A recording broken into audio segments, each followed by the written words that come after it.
L'essence du marketing, c'est de rendre sexy ce message.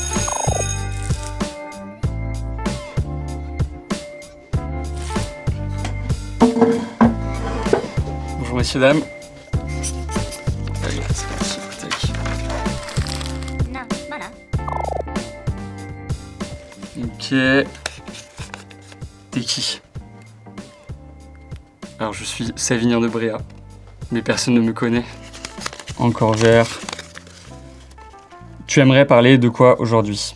Je suis Head of Growth chez Shares et j'aimerais vous parler de la stratégie de lancement sur le marché français de Shares. Shares, c'est l'application des investisseurs avisés sur laquelle on peut investir dans des milliers d'actions. Et la différence avec d'autres applications, c'est que c'est aussi un réseau social.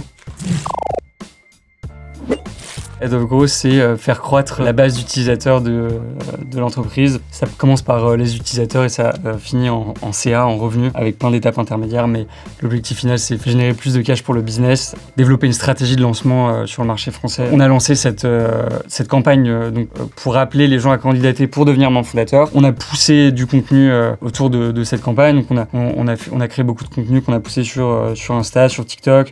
On a fait une campagne d'influence avec des comptes finance sur Twitter. Et aussi, on a fait tous les employés ont communiqué sur LinkedIn, qui est un canal non négligeable qui nous a permis d'acquérir beaucoup de candidats. Le formulaire de candidature était très développé, prenait 5 à 10 minutes à compléter avec toute une série de questions, les caractéristiques du candidat, le niveau d'investissement, quelques questions même un peu techniques pour essayer de comprendre si la personne s'y connaissait ou pas en investissement. Vers les réseaux sociaux, on demandait des liens éventuellement Twitter, LinkedIn pour voir si la personne est influente, etc. Et à partir de ça, on a créé un système de scoring qui nous a permis de prioriser certains candidats par rapport à d'autres. Sachant que, évidemment, tout le monde est bienvenu sur Shares, mais dans un premier temps, on va chercher à mettre en avant des profils plus expérimentés qui vont derrière permettre de guider les profils plus débutants. Et ces gens-là, sous condition qu'ils effectuent un dépôt sur l'application, donc deviennent officiellement membres fondateurs avec un badge sur leur profil qui garderont à vie, qui décrit donc le statut de membre fondateur, un accès à des événements avec les employés de Shares et les autres membres fondateurs, 2 tickets d'or qui sont 2 invitations à partager avec qui l'on veut. L'objectif court terme, c'est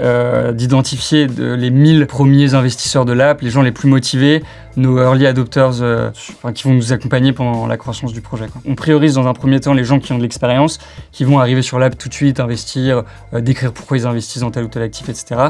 On offre un accès aussi aux néophytes, aux débutants qui sont très motivés, qui ont envie d'investir, etc.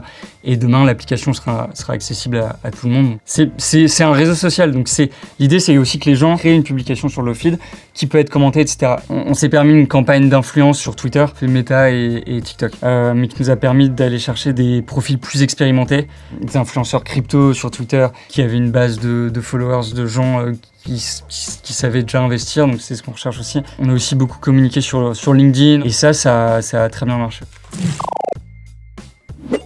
J'ai hâte de toutes ces campagnes TV, ces campagnes métro, parce que je pense qu'on a un message très sympa à véhiculer, à savoir permettre aux gens de bâtir leur avenir financier. Là aujourd'hui, on est vraiment sur de l'early adopter. Demain, ça va être intéressant d'aller chercher des gens qui n'ont même pas conscience que l'investissement est pour eux, quoi. C'est essentiel d'avoir une belle marque. Tous les business du monde, finalement, ont un message comparable à faire passer, à savoir acheter mon produit, utiliser mon app, dépenser de l'argent chez moi. Et l'essence du marketing, c'est de rendre sexy ce message.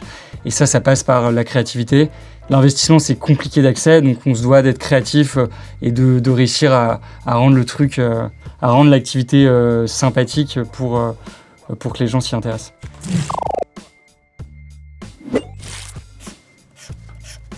Ce monsieur-là, c'est quelqu'un qui est expérimenté en investissement. Il a une stratégie qui est claire, il sait ce qu'il fait. Qui en bénéficie aujourd'hui ? Les gens avec qui il en discute, mais ça reste un cercle restreint. Et finalement, est-ce qu'il a les moyens de diffuser sa connaissance ? Probablement pas. Donc aujourd'hui, tous ces néophytes, ces gens qui s'inscrivent sur la plateforme et qui ont envie d'investir, bien, grâce à l'app, ils bénéficient de son expérience. Ils ont accès à sa stratégie, son portefeuille, ce que permet l'application, un transfert de connaissances, puisque la connaissance n'est pas un jeu à somme nulle. Tout le monde peut bénéficier de l'expertise, l'expérience plutôt, de ces personnes-là. Et donc, voilà, c'est ça, c'est toute l'essence de l'application.